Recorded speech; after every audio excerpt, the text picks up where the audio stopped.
coming in on this.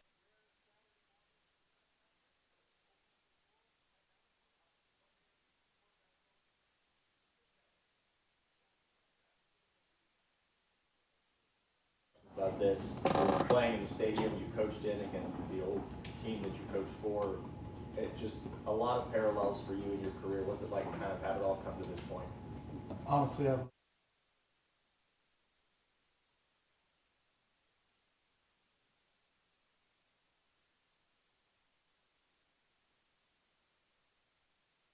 so that's kind of got your full attention. So I haven't really thought about it, to be honest with you.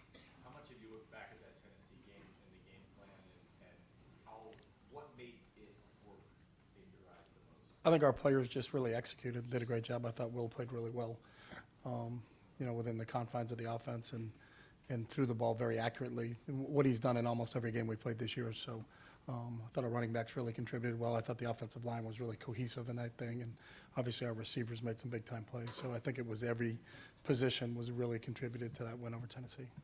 Dan Hope, 11 Warriors. Chip, in the first game against Oregon, you guys didn't get any first downs running the ball in the second half. What do you think went wrong there, and how do you fix that this time around? You go through all that game and go through plays and what you were doing, and we got into a little bit more of a throw situation a couple times there. We had a backed up situation coming out, and moved the ball pretty well out of that, but then missed on a key third down, had a bad snap, and didn't handle it very well. And I think it was more of self-inflicted wounds on our side than those are things that I think are correctable when you start to look at the tape and kind of how you figure that out. So that's part of the process. You get to play a team twice. That's rare in college football that you get to play a team twice. So you've got a game against them, and they also have a game against you. So they're looking at the same exact thing. So you look at that game, but there's also, I think that was the sixth game of the year. There was a lot of games since then. They've done some different things defensively since that game, up until the game against Penn State a couple weeks ago in their last game. So I don't know how similar the two games will end up playing out, to be honest with you.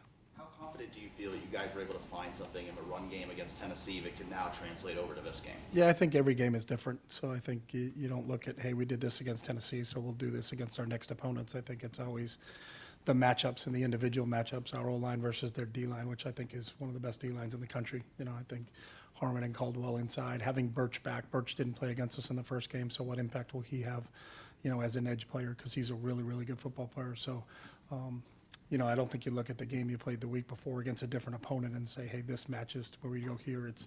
It's what do we got to do to beat a really good Oregon team. Stefan Kreisnick, Cleveland.com. What have you thought of the way Devin Brown has kind of stayed involved and just the way in general he's handled the situation that he's in and remained at Ohio State throughout this run? Yeah, I think it says a lot about Dev's character. He loves it here. He loves his teammates. He loves being a Buckeye. And so I understand it. The quarterback position is kind of unique when it comes to football in terms of, kind of how you fit in and where they are, and everybody kind of picking different places to play. Where can I play if I go to this place? And those situations, but it tells you everything about Devin. He hasn't taken any visits. He's really focused 100% on Tennessee and now 100% on Oregon, and what can he do to help his teammates win this football game. What do you feel he's kind of added to the room as a whole, throughout this season? Oh, he's been great. I think because he's got the most experience in that room. Will got here in last January, so did Julian and Air. And then Lincoln had only been here a year, so Devin is kind of the older player in the room. And when we talk about things that they did a year ago or 2 years ago, he can kind of give his 2 cents on that, and he's done a great job leading that group. Pat Murphy, 24/7 Sports. Chip, obviously going into the Tennessee game, there was a lot of emotion, frustration. Guys talked about after the game, kind of using that Michigan loss. You go out on the field, there's Tennessee fans in the stands. How do you take a similar mentality into a game like this when maybe the outside noise isn't quite what it was for 3 weeks leading into that first round? Yeah, I think our players are intrinsically motivated to be successful, and they have one goal, and that's to win the whole thing. And the only way you can win the whole thing is to win game 2. So, that's been their intention since the Tennessee game was over. It's been what do we got to do next? And I think it's all your attention's on. Obviously, they're the number 1 seed that you're playing. So.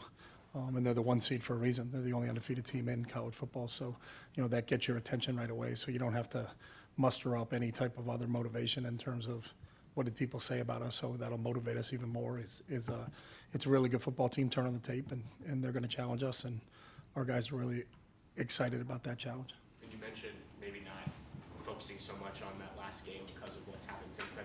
Do you review that anymore? Oh, Or is yeah. it just- I mean, we watch them all. So we've watched all 13 games they played this year. So it's not like we just watched the game we played against them and then watch anything else. I think you have to take a look at everything that they've done over the 13 games and go through it. But their lineup will be different. Like I said earlier, Birch didn't play against us the last time we played, but he has played since then, and he's a really, really good football player. So there's some changes that they've made since then. I think each team is different from when the last time we played each other. You know, there's been a growth on both sides from both teams, so I think that's part of it. But you look at all 13 games they played this year. Tony Gergman, Buckeye Huddle. Chip, after you got here, do you remember the first time that Jeremiah Smith made you just say like, wow? He's done it a lot. Like the first time. I don't really remember the first time. I think it was during one of the workout sessions, you know, with Coach Mick, and just watching them run and jump and do some different things, and you could just see his sheer athleticism, you know, for a guy that big, to be able to run and jump the way he can run and jump was, you know, really the kind of the first thing that caught my eye. Do you remember the last time he surprised you? What's that? The last time he surprised you? Because it seems like. Yeah, yesterday surprised when like he had that. his Grinch cleats on in practice, that kind of surprised me. But I liked it. It was a little Christmas flair, so. Austin Moore, the podcast. Chip, what did you guys think of the rotation on the guards last week?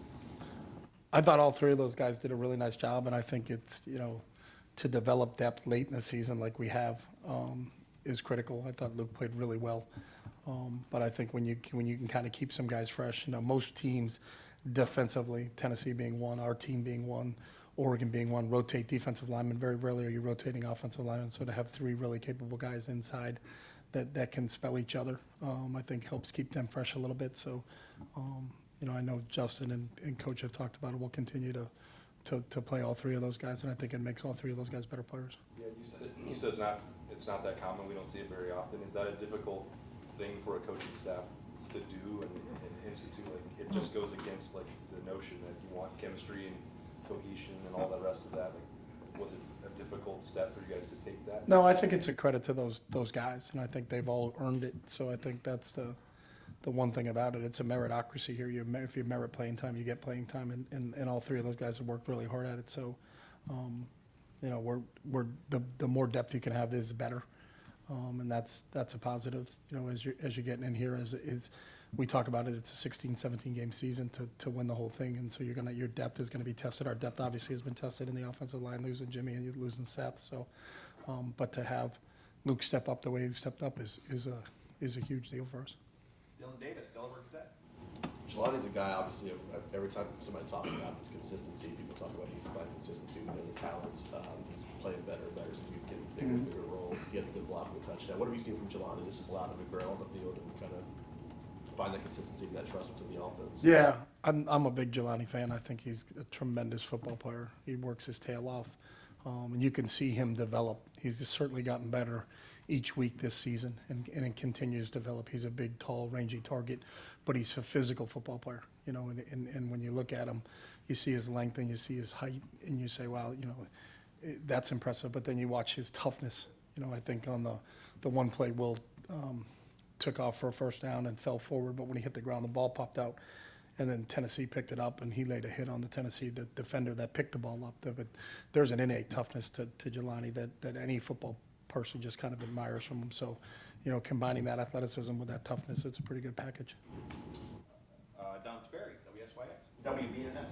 Coach, obviously, these are kind of uncharted waters. You guys knew going in that depth would be important, but this will be your 14th game. From a fatigue standpoint and whatever, because they've never played this many games before, how are you guys handling all that, do you think? I think there's a little bit of a break. You know, there was a break between the last game of our season and then the first round of the playoffs, and then I don't know if it's 10 or 12 days between round one and round two here in the quarterfinals. And then I think it's not a week-to-week thing, you know, similar to like it is in the NFL. There's a little bit of a break in there. So you just have to manage it the way you can manage it. But the other teams you're playing are going through the same exact thing. So it's not like one team's at a bigger advantage, you know. So I know Oregon had last week off, but they did play in a championship game, you know, the week before that. So they didn't have the week off after the end of the season. So It's just how it is, and it is going to be a battle of attrition when you get down to the end. I know like Georgia's lost their quarterback in their championship game, so that's just part of what everybody has to deal with. Everybody's dealing with injuries and losing key guys at key positions, but it's about guys stepping up and running with it when they can. So, and there's no better model than Cardell Jones and what he did when the last time this team won a national championship is, he started off the season at 3, but then he was the quarterback that led them to the championship game. So we talk to our players about that a lot, and then it's when your time comes, are you ready when your time comes? And if it is, then let's go. You want to get on a roll, momentum is important. Do you feel the momentum coming out of that Tennessee game, and do you hope it continues now? You do hope it continues, and I think our players are in a good mindset right now. I think we're still, I know today, I think you said, Jerry, is Saturday, right, Jerry?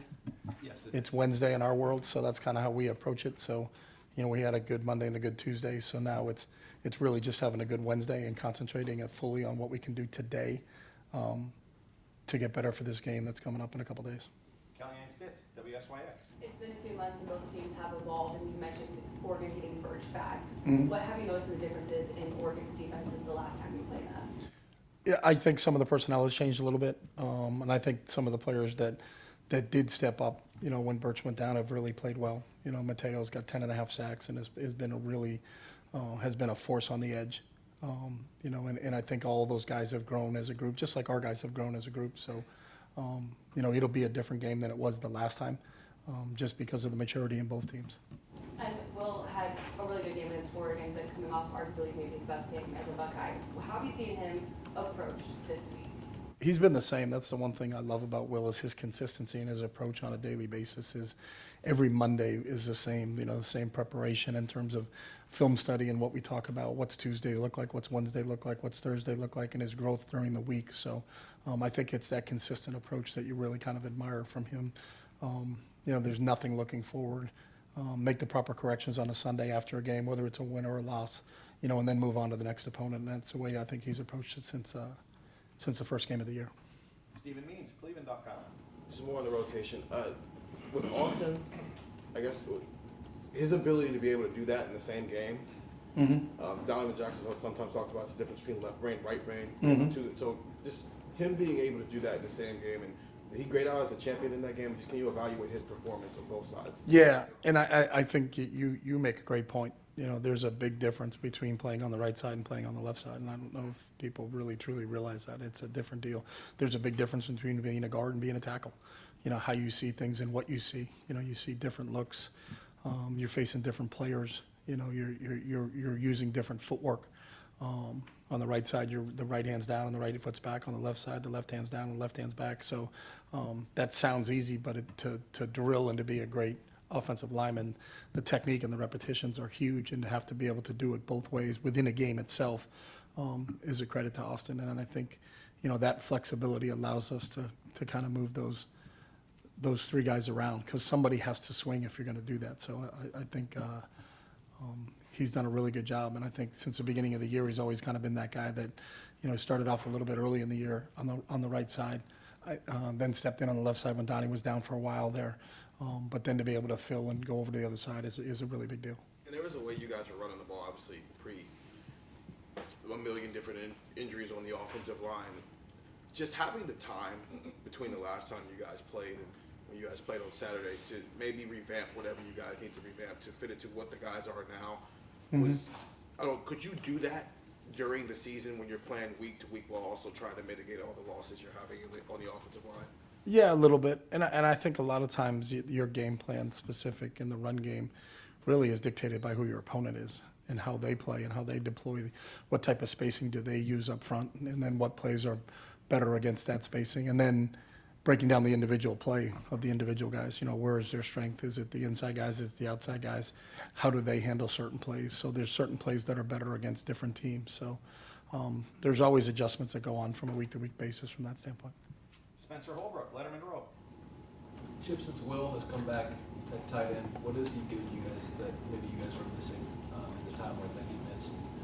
Yeah, just having him back. We actually lost him in this game, and then to come back, I think he's a big, strong body. He can be a tight end, an inline tight end that can block defensive ends, block the C gap. gives you that matchup in there against, and we're going to need it this week because the ends we're facing are really, really good. But given a guy that can play in line up as basically the sixth offensive lineman and can be able to compete like that, he's done a really nice job, and I think it just added more depth and given us another weapon to use on the offensive side.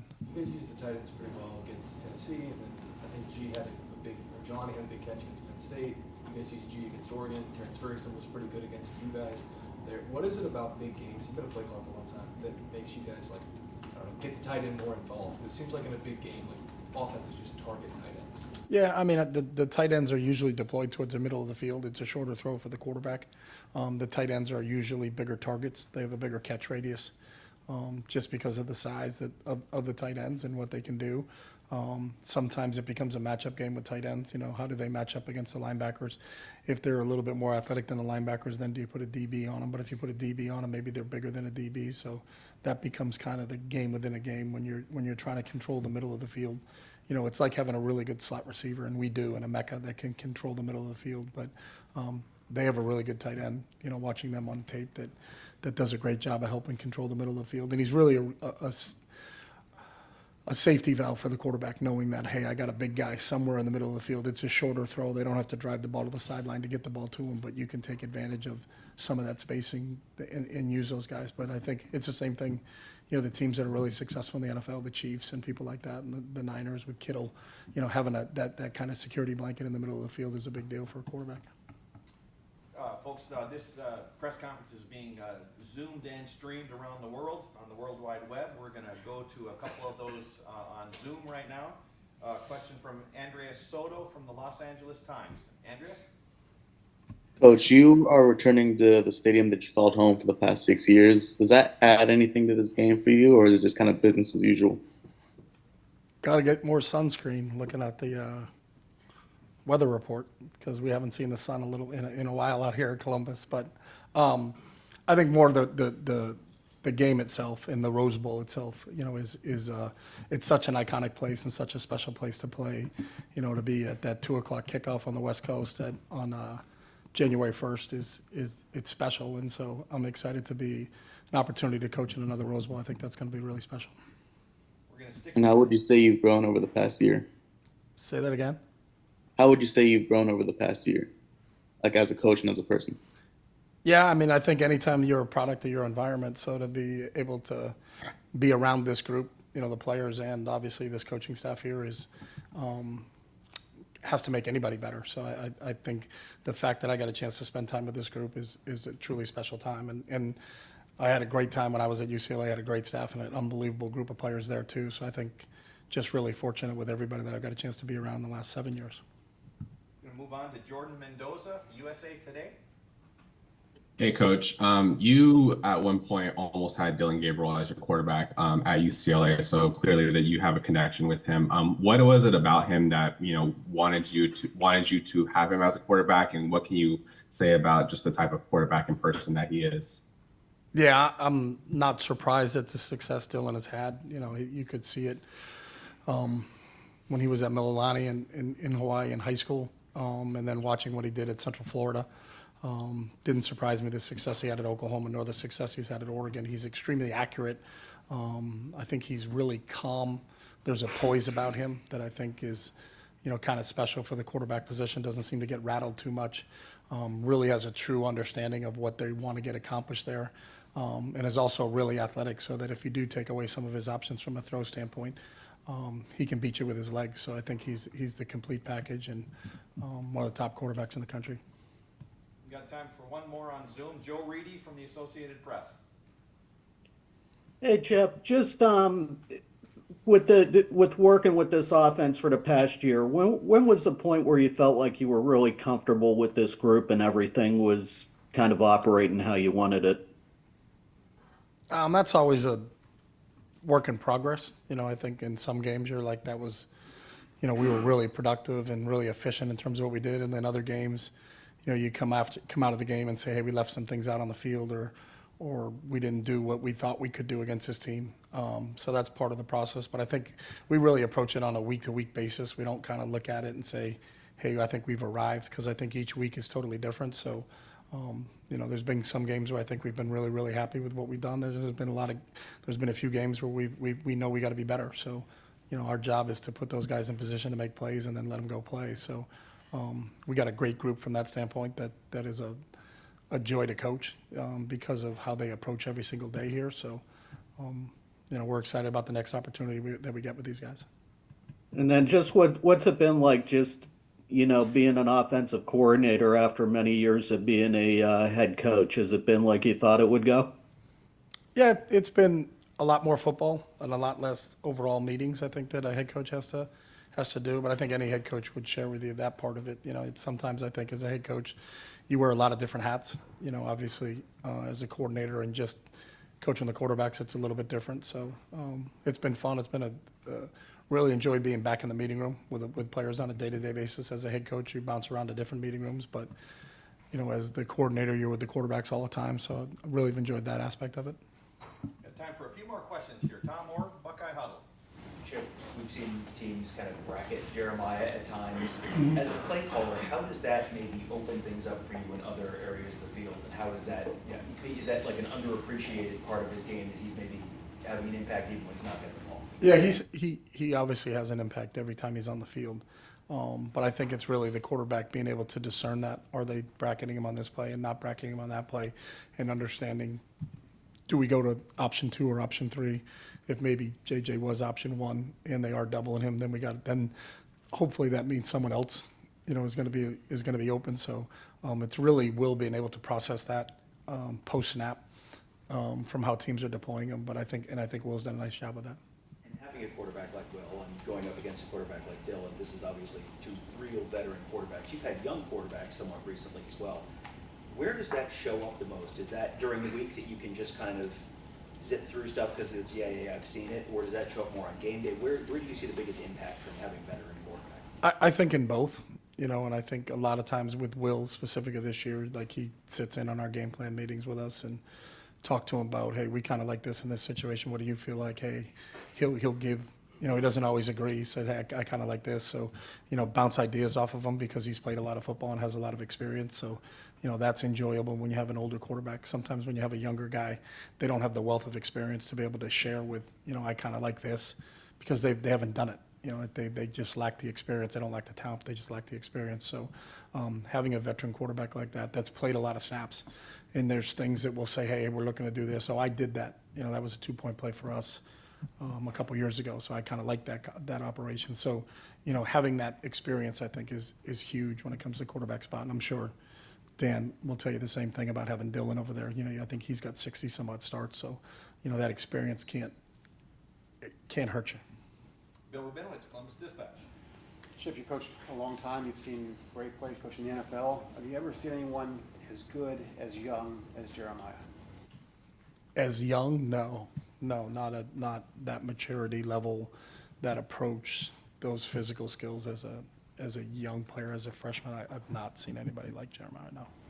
And now you guys rode him last game. You're undoubtedly going to do it throughout the playoff. What makes you so confident and built for that? I think the one thing about Jeremiah is just his consistency to practice itself. He practices every day.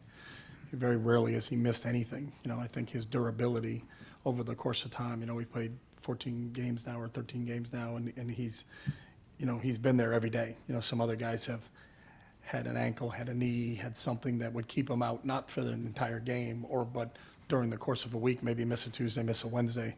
The one thing about JJ is he's out there every day, and I think he really enjoys practicing. He really enjoys playing. I think the kid loves football, which is awesome to see. So I think he's built for it. And you look at him physically, I think he can handle the workload. Even after Northwestern, when his ankle got twisted, he didn't miss any practice after that? No. I think, everybody was concerned after that, but when because we're off, we run around on Sundays, but we're off on Mondays. But when we got back to Tuesday, he was back out there running around. And we'll close things out with Bill Landis, Kings of the North. Chip, I think the Tennessee game was the most maybe you guys had moved Jeremiah around. It was his highest percentage of snaps, I believe, on the season. I know a lot of what you guys do is opponent specific, but how much of moving him around was, you know, dictated by just how teams have defended him, and what does it afford you, I guess, when you can, you know, not always have him in the same spot every time? I think we did it early. We did a little bit against Nebraska, had him inside and did some different things against. He caught a post route down the middle against Nebraska in some of those situations. So, again, most of it's game plan specific in terms of how our defenses that we're facing trying to defend us and what puts us in a situation to make plays. So that'll really depend on who you're playing and how they kind of approach it more than, hey, this week let's just try this. We're not there's not anything we're just trying. It's all based upon our evaluation of however many games they played and how they deploy their defense and their spacing to how we're going to deploy our offense and try to space them out. And his, you know, Jeremiah is such a physical presence, and I know he's really wowed a lot of people with some of the one-handed catches he's made. But when you guys have gotten him the ball kind of in space, his ability after the catch really stands out, and to the point where maybe it's perhaps underrated. How would you evaluate his ability after I the don't catch? think anything about JJ's underrated. He was not the freshman of the year. He wasn't the freshman of the year. He wasn't? No. They have that? Yeah. He didn't win. He didn't win it? No. Who won it? Colin Simmons down at Texas. Is he? Oh, the linebacker? Yeah. He's a good player. But I didn't have a vote. Kid's a good player, though. I'm telling you, the kid from Texas is a good football player. But JJ after the catch, like, is that, I guess maybe the better ask, is that something you want to try to unlock a little bit more as you move forward here in the postseason? Just, you know, letting him use his speed to run away from Yeah, I mean, JJ, I think he ran a reverse against Michigan State for a touchdown. You know, he caught a short pass against Western Michigan and just ran away from everybody. You know, I think obviously he's not just throw the ball up and have him go get it. He can do a lot of different things, and that's what makes him a complete football player. So, you know, he can take short passes and turn them into runs after catches and can make some damage that way, but he can also beat you over the top. I think the one thing that may be underrated is I think he's a really good blocker.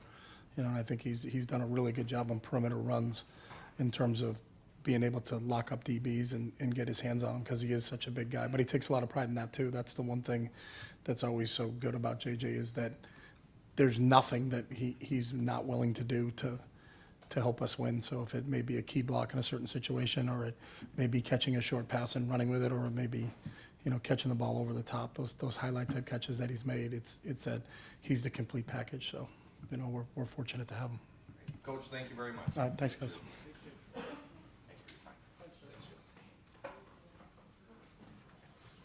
think I did spot Will Howard in the back here.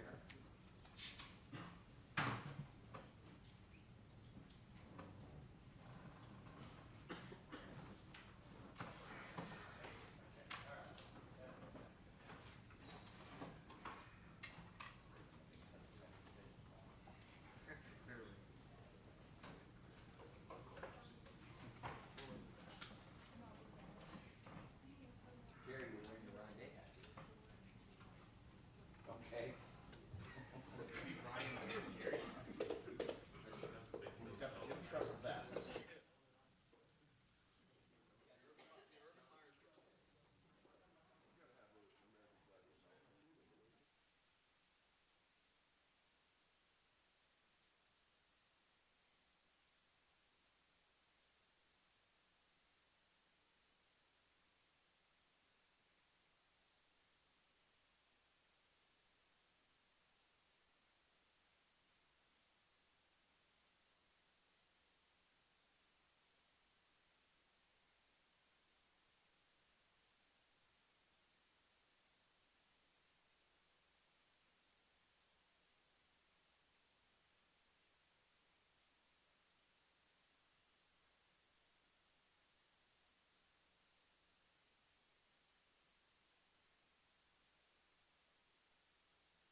Okay, like 10 minutes, Will. Thanks, Jeremiah. All right, folks, we will open up the floor for questions for Jeremiah. We'll start with Stephen Means, Cleveland.com. I guess the question, What did you think of the way you played against Tennessee overall, but then also having that level of a workload as a true freshman in a game like that? What did you think of the trust that they had in you to I feel like I played a great game. I mean, just started with the weeks we had off in practice. I mean, just telling Coach Hartline I want to be challenged. These weeks that we've been off, and I went up to him before we had the senior tackle. I put him aside. I was like, Coach, I want you to challenge me this week. Like, I told him that, and you could ask him himself, like, I want to be challenged. That's what I want. And he did that last week, and that's why I had the game that I had. And, yeah, that's all I can say. I mean, wait, can you say it again? I'm sorry. What did he say? What was the actual challenge he gave you? I mean, just pushing me in practice, pushing me to the limit that I want to be pushed. I mean, that's how you become great. You see guys like Kobe Bryant, Michael Jordan, that they want to be pushed. So I'm trying to be like them, but in football. So, I mean, yeah.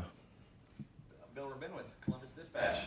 I'm just guessing, but was the fact that you weren't used all that much in the Michigan game the impetus for that? Was that the reason you said, hey, ride me in the playoff? I mean, no, not really. I mean, you can see what Team Up North was doing, bracketing me and Emeka.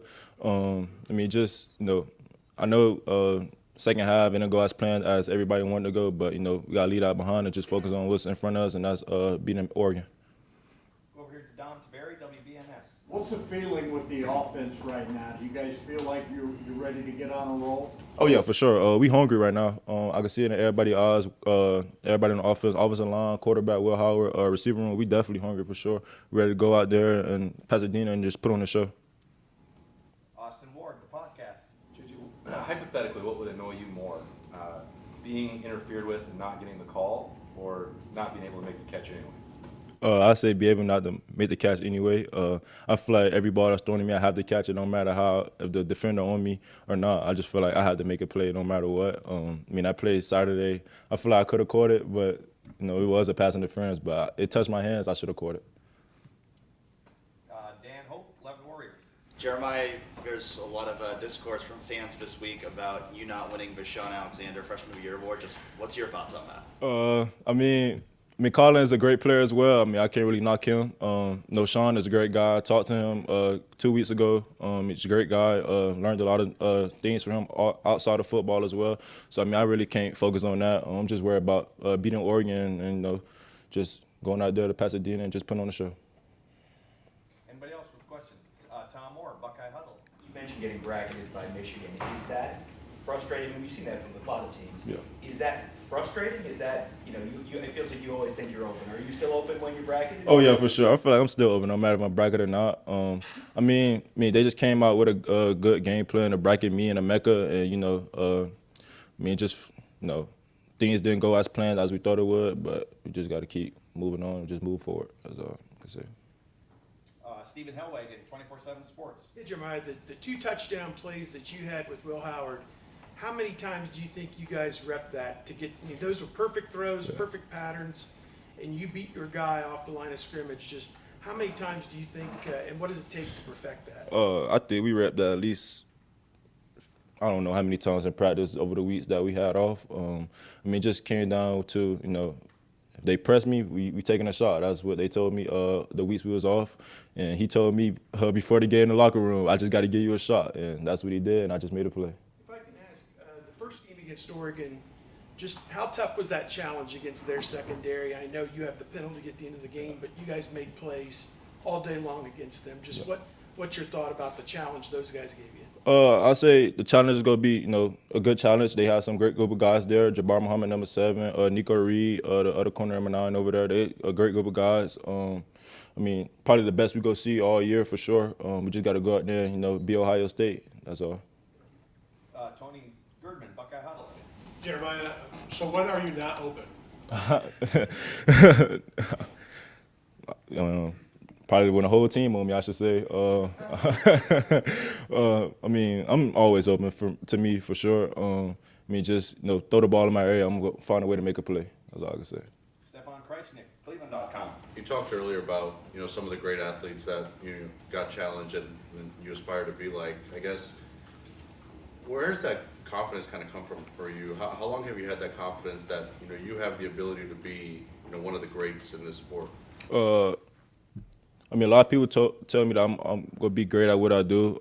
Since I was about going into high school, a lot of people tell me that. I mean, just football is all I know, and that's all I really want to do. Like I live, breathe, sleep football. Like that's all I really care about. I don't care about everything outside of football. Like football is all I know, and I just want to play football the rest of my life. Spencer Holbrook, Letterman Row. It seemed like you and Will were trying to connect on some of those deep balls throughout the year. To be able to finally do those in that moment and kind of carry that forward, what does that say about the way that you guys have been able to continue to progress in the chemistry? I mean, just the weeks that we had off, we were just working on deep shots. Coach they'll tell us in meetings that we have, we got to take shots downfield. We just got to connect on them, and Will tell me before the game Saturday, like I said, you just got to throw the ball out there and just give me a chance, and I'm gonna make a play for you. That's what he told me, and I just got to make a play for him. That's all. Adam Kane, WBNS. We can all joke, we can all talk about the expectations and the stardom that has become, you in just 13 games. How do you handle that? I mean, you're just a freshman. How do you take all these expectations, know when you step on the field that you're always open, and still go out there and play? I mean, expectations. I mean, I came to Ohio State for a reason. That's what I wanted. Wanted to be challenged. I wanted the expectations, I should say. I mean, Coach Hartline just helped me throughout the whole year, just preparing me for each game, each week. Emeka Egbuka, Carnell Tate, Brendan Ennis, really the whole receiver room just helped me, stuff I don't really know about.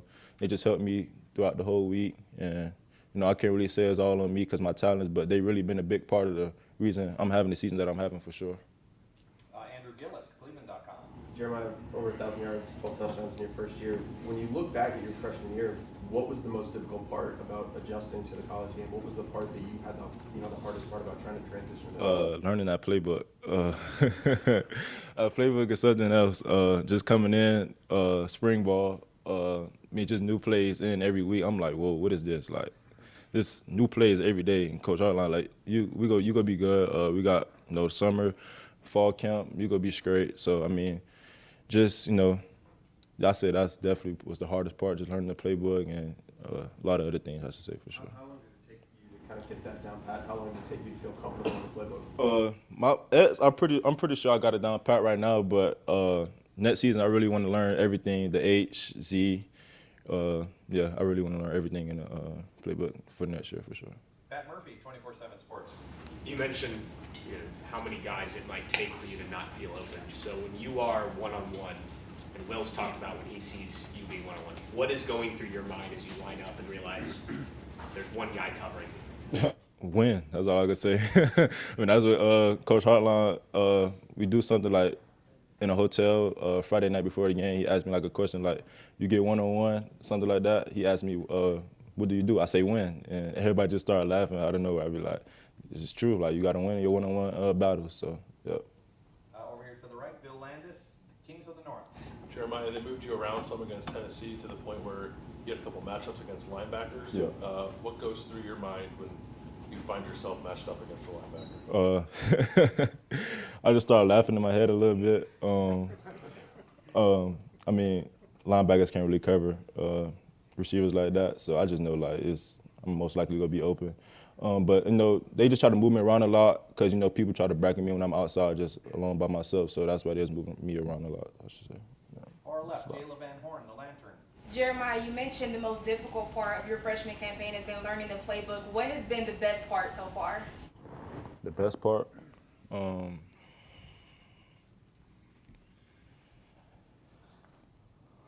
Just being in a room with a great group of receivers. Just going out there competing each and every day, learning from the best. Emeka Egbuka, Carnell Tate, learning from them guys. I should say that's been the best part, learning from Coach Hartline. Just gaining more knowledge that I could use over the next 2 to 3 years that I'm here, I should say. And so, yeah. Okay, we're going to wrap things up with a question from our Zoom call. Joey Kaufman, Columbus Dispatch. Jeremiah, how much have you thought about the way the Oregon game ended for you in October with the pass interference call? Has that been on your mind at all as you kind of get ready for this game? And what are your memories of that call and you're feeling about that? Yeah, I think about that call probably every day. I mean, just, it was a crazy call. The DB was holding me. I just cleared his hands. I guess receivers can't be physical in football anymore, but DBs could hold 10 yards, 15 yards down the field. So, I mean, it's behind me. I just know how, to move here on out. When the DB is grabbing me, I just know how to move now. Can't be physical as a receiver in college football anymore. But we'll just see how things play out this game. Jeremiah, thank you very much. Thank you. No problem.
Thanks for your time.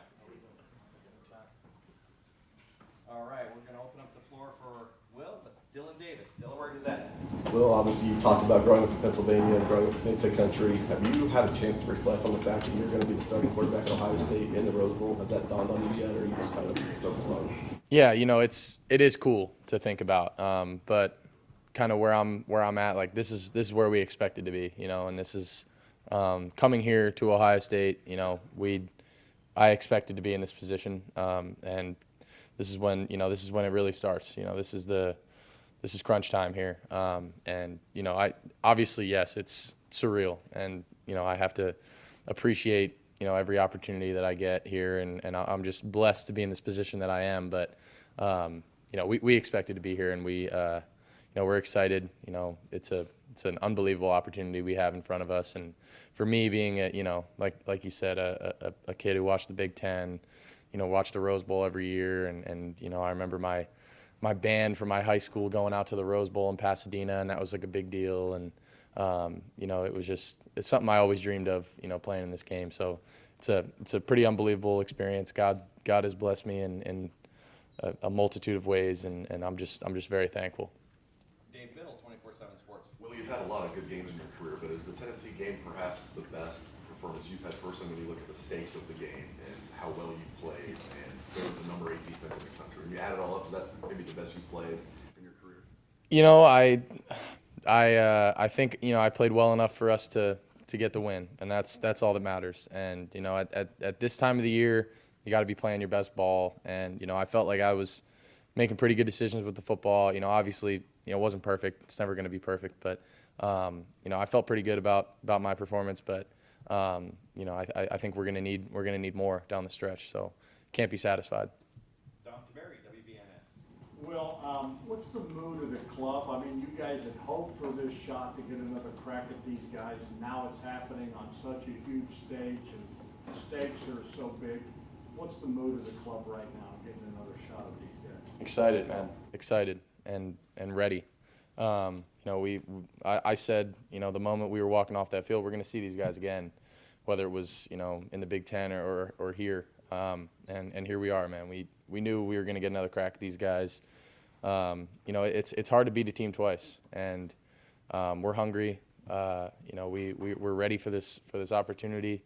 I'm just so fired up that God blessed us with a second chance at this thing, because in life you don't get a lot of second chances. So it's a blessing, and we just gotta not let it pass us by. Adam King, WBNS. Talk about second chances. I'm sure you've thought about that play over and over again with the 1 second left. How much do you put all that out of your mind? How much do you lean back on that game compared to knowing, this is a completely different team than you saw back then? Yeah, that's a good way of putting it. It's like, how much do you focus on that but not let it affect you? I still have nightmares about that play. I still run it over in my head. What could I have done better? And I get a chance to, go out there and right the wrong from that game. And you don't get second chances a lot in life. It just doesn't happen. So like I said, I'm thankful that we even get a chance to go out there and play these guys again. Really has nothing to do with me, man. It's about this team and the way that we lost that game. It still hurts. It still hurts all of us. So we're excited for another crack at these guys. We'll keep it in the back of our heads. It's a new game. We're both very different teams than we were back then. But that's definitely hasn't left my head. Spencer Holbrook, Letterman Row. How much have you and G connected on chemistry on the field the last few weeks? It seems like you're starting to find him pretty regularly, and he's starting to make more of an impact as the season goes on. Yeah, man, he's doing a heck of a job, and G's one of those guys that's just, he could go out there and have 0 catches and be perfectly fine. He's just one of those team guys. Really good player. I mean, unbelievable player. But sometimes he gets overshadowed by some of the other talent in the room. It's actually his birthday today. Shout out G, happy birthday. It's my guy though, man. Like we've gotten so close this year, and just we've bonded on a lot of different things. He's been so good for me in my faith walk.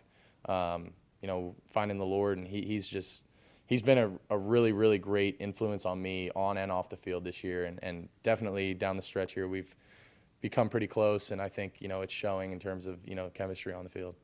Matt Murphy, 24/7 Sports. Will, going into the Tennessee game, you guys obviously have heard stuff. You talked about it when we were in here, coming out of that Michigan game.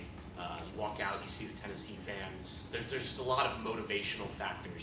Obviously, you want to win this, you want to win a national championship, but how do you keep that same kind of edge mentally that you had in that Tennessee game to give that kind of offensive performance in this game? Yeah, that's the challenge, man, is keeping that edge. And I think we play well when we have that underdog, kind of chip on our shoulder mentality.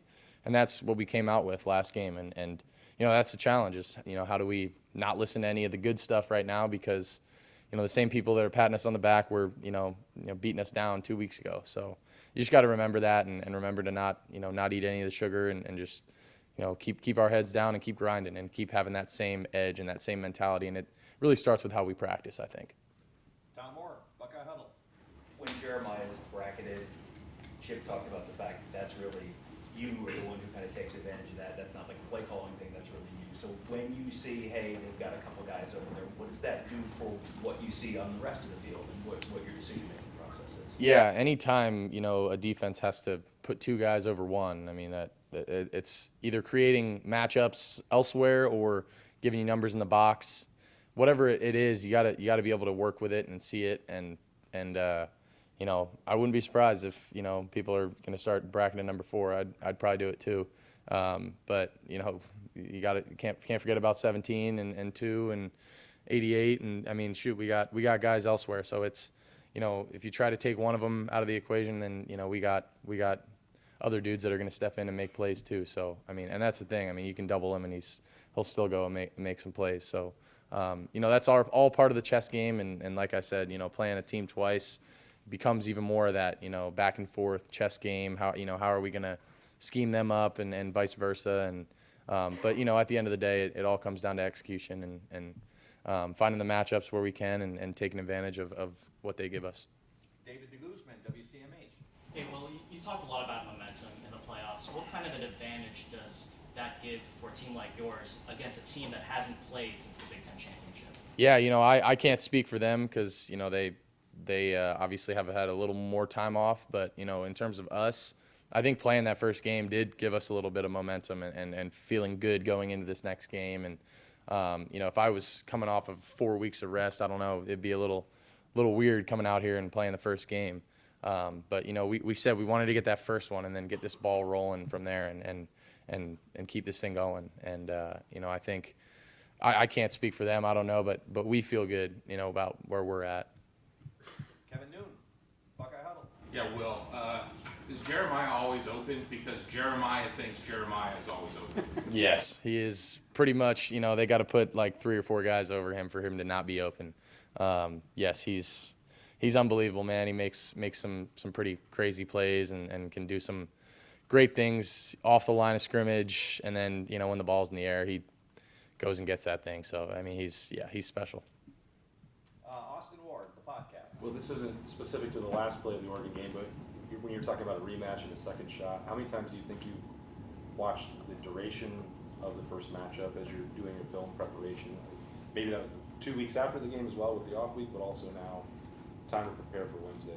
Yeah, more times than I can count, man.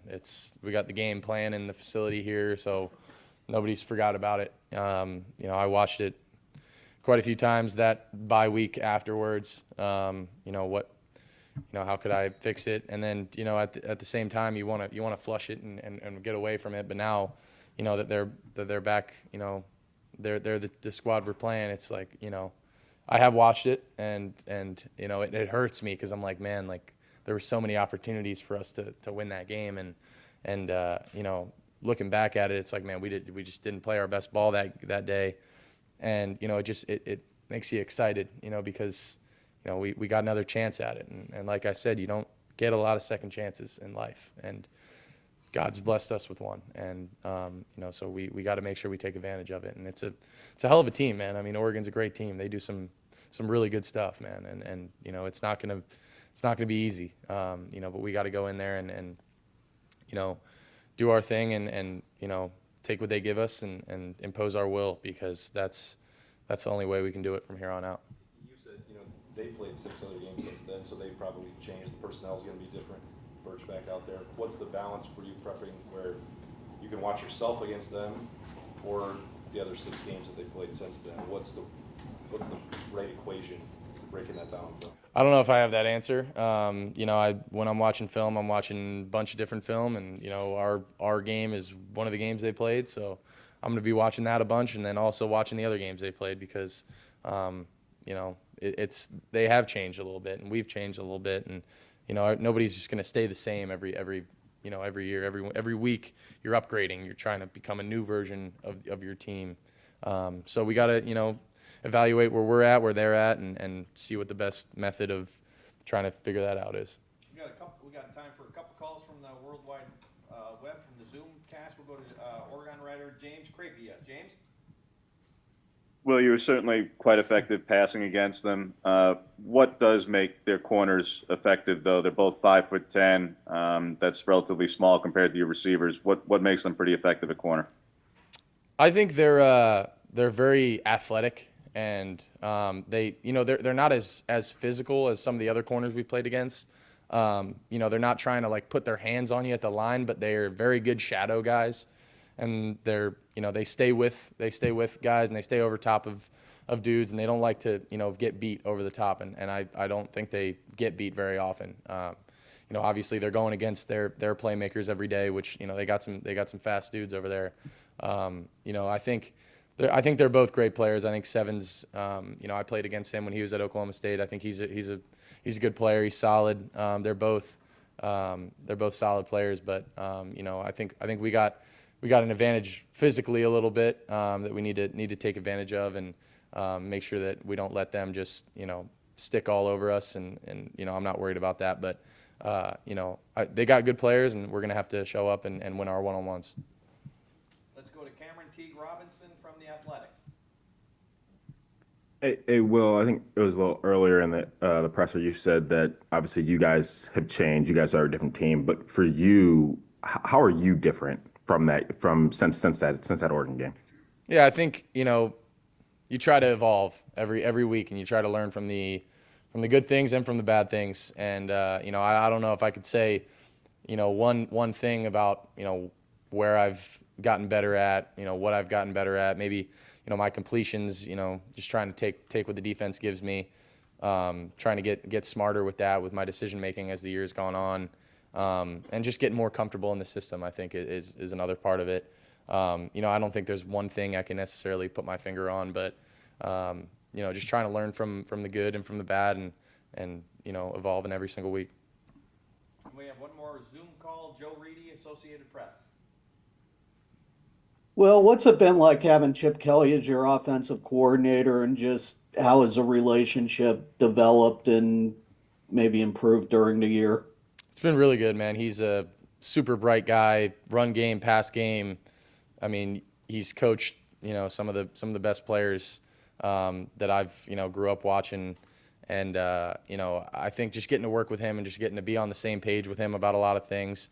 The more that this year has gone on, we've kind of just, I feel like we're in sync right now pretty damn well. And, we both kind of see things the same way sometimes, but then we're able to, have that healthy discussion of, what do you like here? What do you not like here?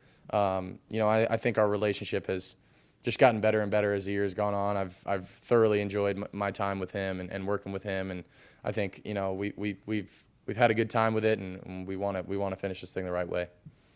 Is there a quarterback that he coached that, you liked or took after? I wouldn't say necessarily one of them, but I did grow up, when I was an Eagles fan, and he was the coach of the Eagles. So I've seen him watch. He's brought up clips in the quarterback room of some of the Eagles stuff. So that was pretty cool. I wouldn't say there's one quarterback I emulate my game after necessarily, but it was cool kind of the first time, and I was like, oh damn, he coached the Eagles back in the day. That's pretty cool. Got time for just a couple more questions. Stephen Means, Cleveland.com. Maybe I'm making too much of this, but I think on Jeremiah's second touchdown, I think before the snap, you looked over there a couple of times.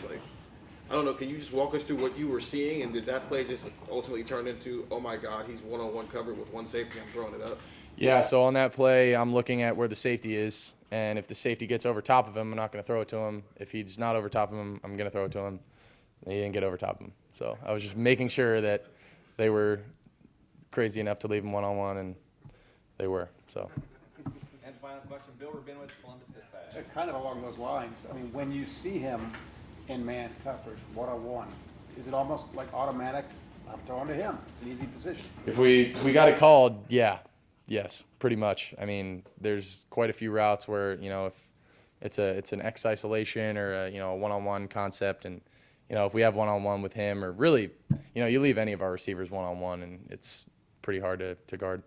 Emeka's a very talented receiver, Carnell, Brandon, but Jeremiah just seems like on a different level than anybody, especially as a freshman. Do you guys have that appreciation, like, oh man, this guy is special when he's a freshman?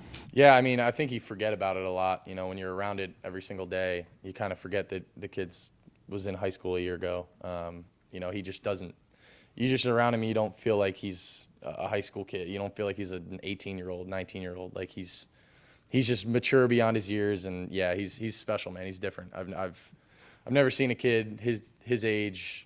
I've really never seen anyone be able to do some of the stuff that he's able to do. So, I've only been here for 12 months or whatever, but yeah, he can do some pretty unbelievable stuff. Will, thank you very much. Thank you guys. Go Bucks.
All right, folks, we will open up the floor for questions for Emeka Egbuka. Over here to the right, Don Taveri, WBNS. Just a feeling you guys are going to this game, getting another crack at these guys.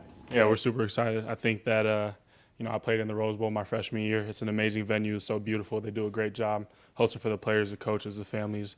So it really doesn't get much better than this. And having a chance to, redeem ourselves from what happened earlier in the season is something we don't take lightly. So we're very thankful. Austin Ward, the podcast. Mac, what if I told you that Jeremiah Smith wasn't the freshman of the year nationally? I did hear that. Yeah, that's a little. I don't even know who won it. Who won it? Colin Simmons from Texas. Yeah, I don't know. That's we know what we got here on our side. We're not too worried about awards and stuff like that. So I know JJ, the type of kid he is, that's only going to motivate him more. So it's fuel to the fire, which I think is good for us heading into this week. When he got here, what was the first moment that you saw him and thought, well, this could be something? I would say probably just his mindset. Not even obviously he's a freak when it comes to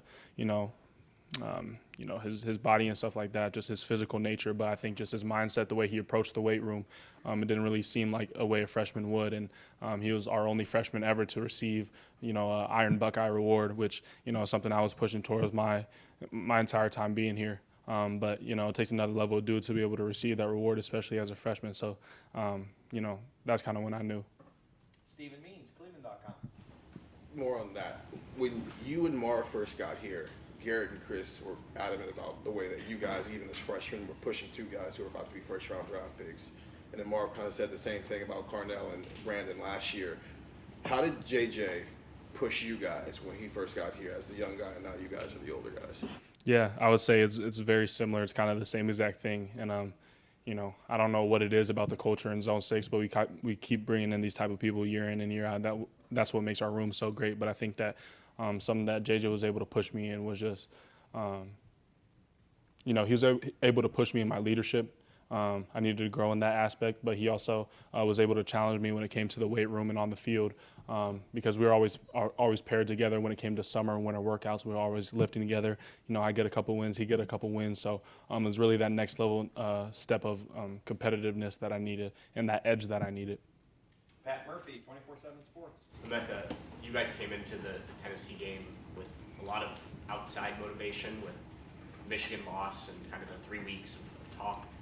I know obviously there's still that motivation to go on and win a national championship, but how do you keep that kind of edge, for lack of a better term, mentally after some of that stuff has kind of gone away following the big win? I would say kind of if you lose your edge, I wouldn't really call you a true competitor. I think that, the way with the college football playoffs is structured, the intensity cranks up every single week. So if you're not more intense than you were the last week, then something's wrong with you. I think that, Tennessee was a great win, great for our momentum, but we have our full focus on Oregon, not worrying about anything in the past, nothing in the future. Our full focus is towards this game. And then, we win this one, we go on to the next one, our full focus is going to be on that one. So it's just, you keep moving down the ladder like this. Stefan Kreisnig, Cleveland.com. Mecca, there's been a lot of changes in college football in the playoff and things of that nature, but the way you and some of your teammates and coaches talk about the Rose Bowl seems like that's one game that's really maintained a lot of that tradition.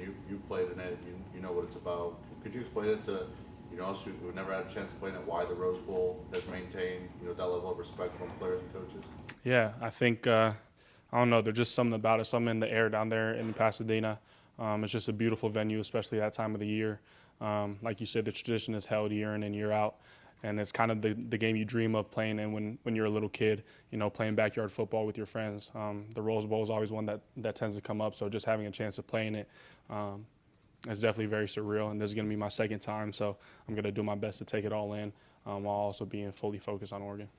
Dan Hope, 11 Warriors. Emeka, Will said he still has nightmares about that first game at Oregon. Just what kind of drive are you seeing from him this week, wanting to get back into this one? Yeah, Will is he's a laser focused person. He goes about his business.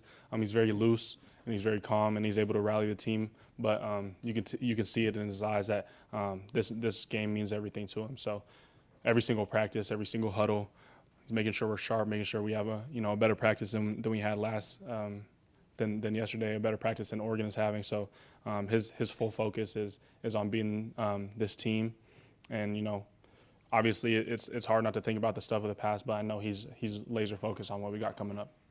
Tony Gerben, Buckeye Huddle. Emeka, when you were a kid playing in the backyard, dreaming about the game, what team were you playing for? Honestly, I was never really a Buckeye fan until, I really committed here and I saw what it was all about. I was actually an Oregon fan growing up, especially on the Pacific Northwest. My grandpa went to UW and stuff like that, so I like the Huskies too. But there was a legendary football player named Fotu Liatu from my high school, and he went to Oregon. And a couple of y'all probably know that story from a couple of years back, but he tragically died in a car accident. And he was someone I looked up to in high school.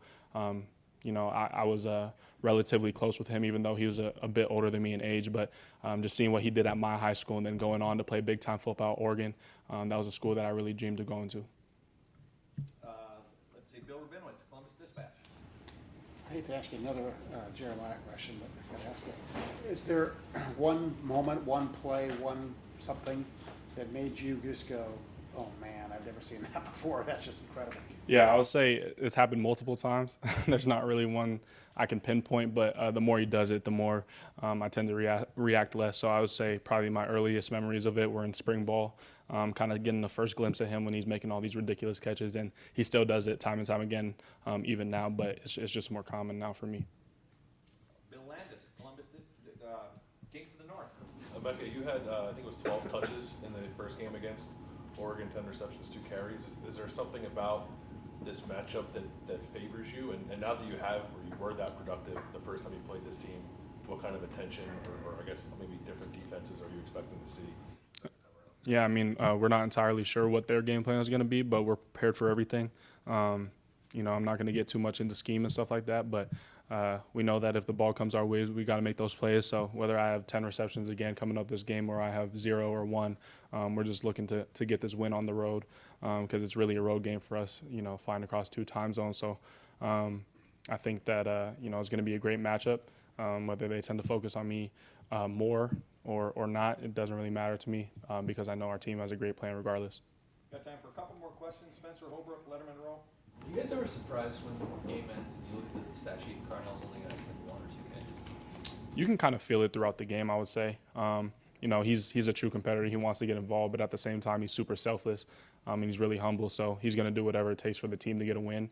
But it's the competitive nature in him that wants to, contribute as much as he can. So, I try to be in his ear to tell him to be level-headed and stuff like that. Not that I need to. He's a very level-headed and selfless guy, like I'm saying. But, sometimes that's just how the game goes. I had a game this year where I only had 1 catch, but, we ended up winning by a lot. So I think that, it's hard or it's easy to be focused on the personal attributes that you can have game in and game out. But no one's really going to remember those if we're holding up the trophy at the end of the year. Seems like he could be a number 1 on, I think, like 95% of college football rosters right now, but he's like the number 3. When you see his work ethic, all of those things, that he goes up there and makes a play, are you guys ever reminded, like, yeah, this guy could absolutely be a number 1 on most college football rosters? I would disagree with you. I think that he is a number 1. I think that we don't have a number 3 receiver. I think we have 3 number 1 receivers out there. So whatever the defense, if they want to put their attention on one guy or a couple of us, they're not really doing themselves any favor because we're going to have a favorable matchup on the other side of the ball. So that's never how we view ourselves. We know we're alpha dogs out there. Every single one of us knows we have the capabilities to be a number 1 receiver, and we are number 1 receivers. And final question, Steve Hellwagen, 24/7 Sports. Yeah, Mac, at the end of that game, you made one of the clutch plays that passed down the sideline. At any time when you make that play, are you thinking, did you ever in your mind think we're going to win this game after we're now close to field goal range? I mean, did that play in your mind say, my goodness, we've got a chance to get out of here with the win? Yeah, I definitely knew where I caught the ball, and I knew we were, close to being in field goal range. So, there was a sense of, I knew it was a big play that I made, but in those moments you have to finish out the game no matter what. You can't get a big head. You can't get complacent. You have to finish the game until the clock hits 0. So that's something we've been working on. We work on 2-minute every single Wednesday practice. So today we'll work on our 2-minute, and we don't even call it 2-minute. We call it clutch because in those games, in those big moments, someone has to make a clutch play. So we're focusing on that every single game, knowing that we're going to have to make one of those plays coming down the stretch here.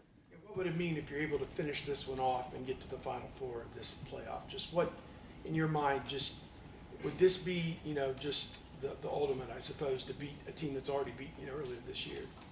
No, I think the ultimate would be winning the national championship. So, we're focused on this. This just happens to be the next team in the way. We're not focused on whether we played them earlier this year, whether they got the win over us.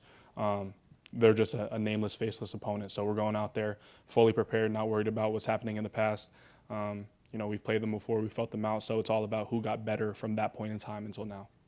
Emeka, thank you very much. Thank you.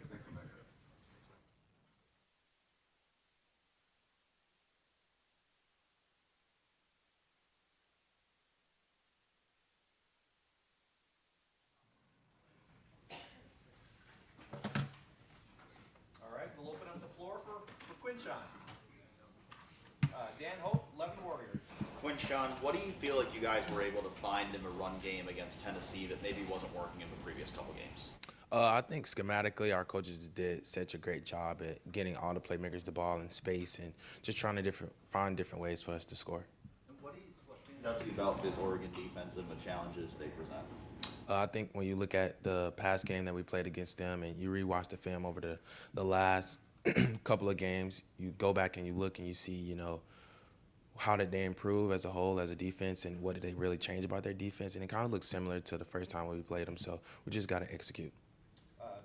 Andy Anders, 11 Warriors.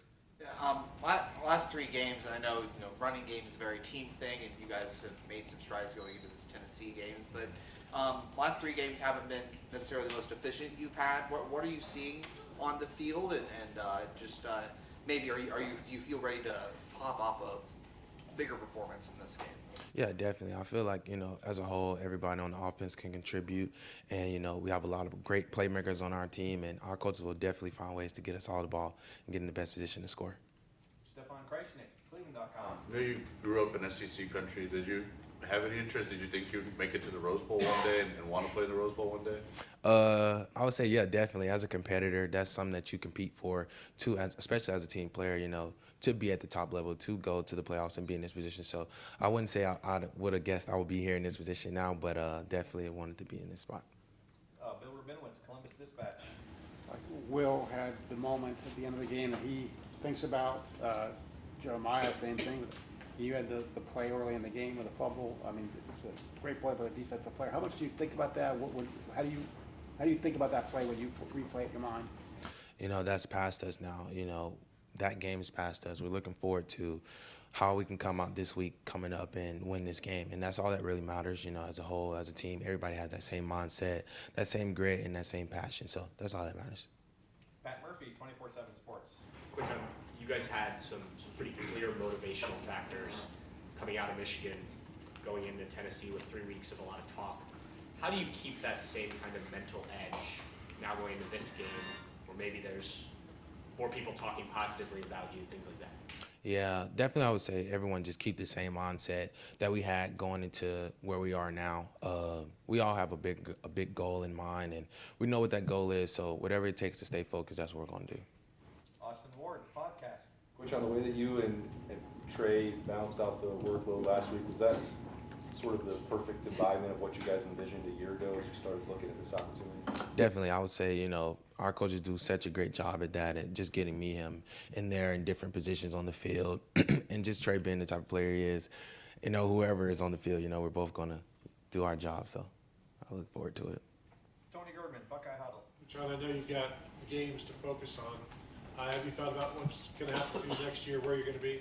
No, as of right now, I'm just looking forward to this next game and trying to win it all. Anything else for Quinan? Kevin Noon. Buckeye Huddle. I know it's looking back, but we didn't have a chance to ask you. What's going through your mind on the first drive, where your first touchdown is, with the exchange between you and Will, where you pin the ball on your rear end? What is the thought there? I actually thought he was going to pull the ball, and I kind of felt it, and I just got an instinct, so I just kind of grabbed it and just tried to do my best. Anything else for Quinan? Great. Quinan, thank you Cool. very much. Thanks, guys.